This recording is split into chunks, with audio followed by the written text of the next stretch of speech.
مجھے آپ بتائیں پولیس والوں کے بارے میں آپ کی رائے کیا ہے؟ ڈاکٹروں کے بارے میں رائے کیا ہے؟ چلیں بتائیں وابڈا والوں کے بارے میں رائے کیا ہے؟ چلیں آپ اپنی بھی ایک مولویوں پیروں کے بارے میں رائے کیا ہے؟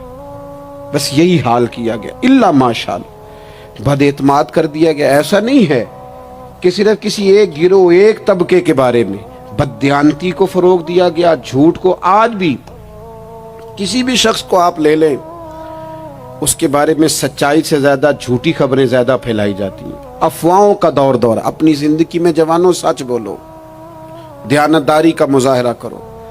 اس ملت کا جوان کیسے ترقی کرے گا جس کی ماں کہتی ہے کہ پتر تو سچ ہی نہیں بولتا، تو جاتا کہیں ہے بتاتا کہیں ہے، تو بات ہی ٹھیک نہیں کرتا، کیسے بات سنو۔ نبی پاک صلی اللہ تعالی علیہ وسلم نے جب مختلف جگہوں پہ تبلیغ دین کے پیغامات بھیجے تو ہرقل بادشاہ کو بھی حضور نے پیغام دیا۔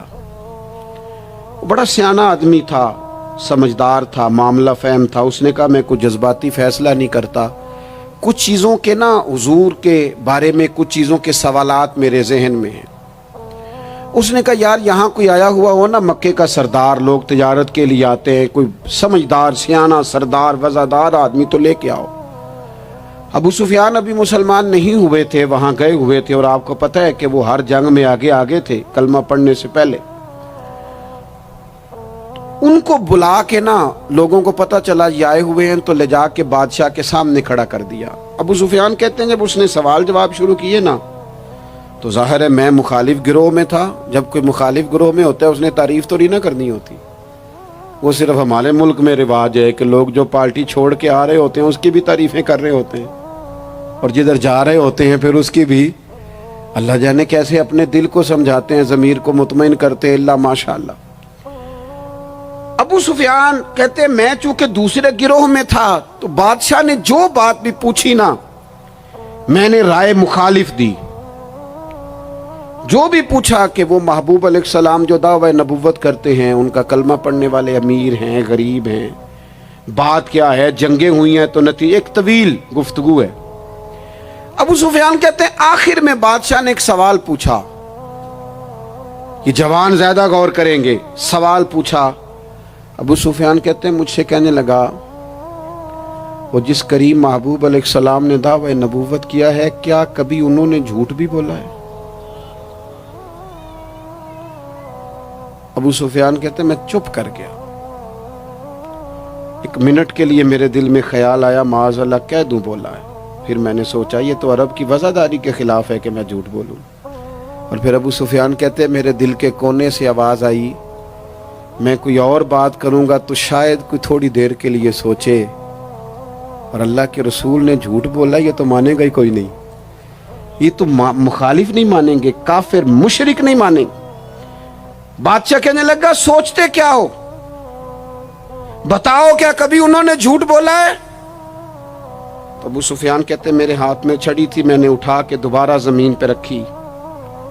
میں نے کہا بادشاہ وہ رشتے میں میرے بھتیجے لگتے ہیں، میری ان سے مخالفت ہے، میں ان کے مقابل فوجیں تک لے کے آتا ہوں، وہ ہمارے بتوں کو برا کہتے ہیں، رائے کا اختلاف اپنی جگہ پر، لیکن وہ میرے سامنے پیدا ہوئے میرے بھتیجے ہیں، میں نے انہیں ماں کی گود میں بھی دیکھا ہے، دادا کے کندھوں پہ بھی دیکھا ہے، سیدہ خدیجہ کا دولہا بنے بھی دیکھا ہے، میں نے ان کی گود میں ان کی بیٹیوں کو کھیلتے بھی دیکھا ہے۔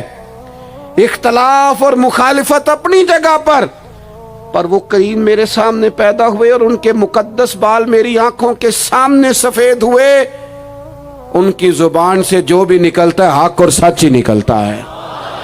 وہ اسیر دشمن کی چاہ میں بھی، مخالفوں کی نگاہ میں بھی وہ امی ہے، صادق ہے، معتبر ہے، میرا پیغمبر عظیم تر ہے، کبھی زبان سے جھوٹ نہیں نکلا۔ اللہ آپ کو جزا دے۔ سنیں جی، کچھ خطیب بغیر نعروں کے بھی تقریر کر لیتے ہیں یار، اونچی سبحان اللہ کے بغیر بھی کام چل جائے گا انشاءاللہ۔ آپ خالی سنتے جائیں نہ بھی سبحان اللہ کہیں، پھر بھی گزارا اثر کرے نہ کرے، سن تو لے میری فریاد، اور نہیں ہے داد کا طالب یہ بندہ آزاد۔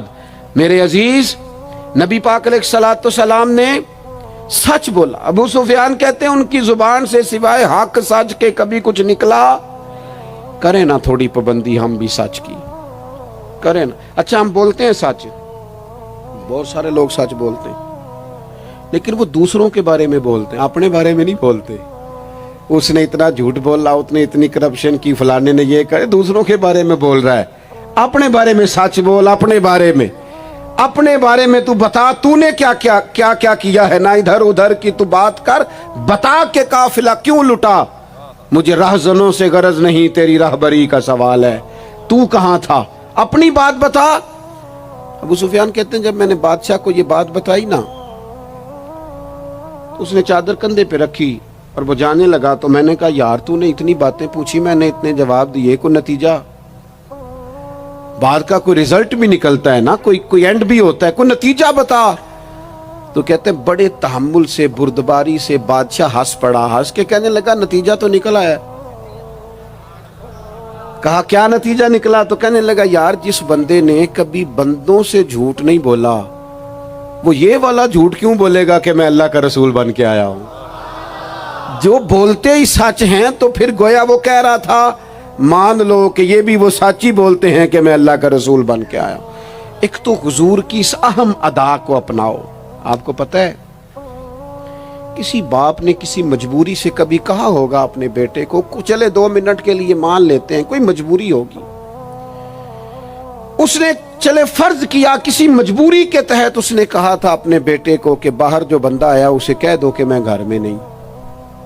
چلے مان لیا 2 منٹ کے لیے تیری مجبوری تھی, لیکن میں ذمہ داری سے کہتا ہوں تو نے ایک دفعہ اپنے پتر سے کہا تھا نا جھوٹ بول دے میں گھر نہیں, پھر تو ساری زندگی منت کرے گا وہ تیرے ساتھ بھی سچ نہیں بولے گا. اتنی بڑی بیماری ہے یہ, گھر توڑتی ہے, گھر یہ قبیلے توڑتی ہے, رشتوں کو کمزور. کیوں جھوٹ بولتے ہو رشتہ کرتے وقت کہ بچہ یہ کماتا ہے یہ کماتا ہے, کیوں جھوٹ بولتے ہو؟ صاف ستھری 2 ٹوک بات کرو. اتنا بڑا رشتہ میاں بیوی کا جو اللہ کی نشانیوں میں سے نشانیاں جھوٹ پر قائم کرتے ہو.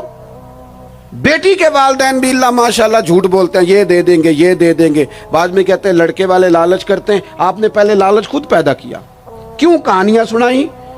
اتنا اہم رشتہ جس کی بنیاد پر سارا گھر چلنا تھا, وہ رشتہ بد اعتمادی پر قائم ہے.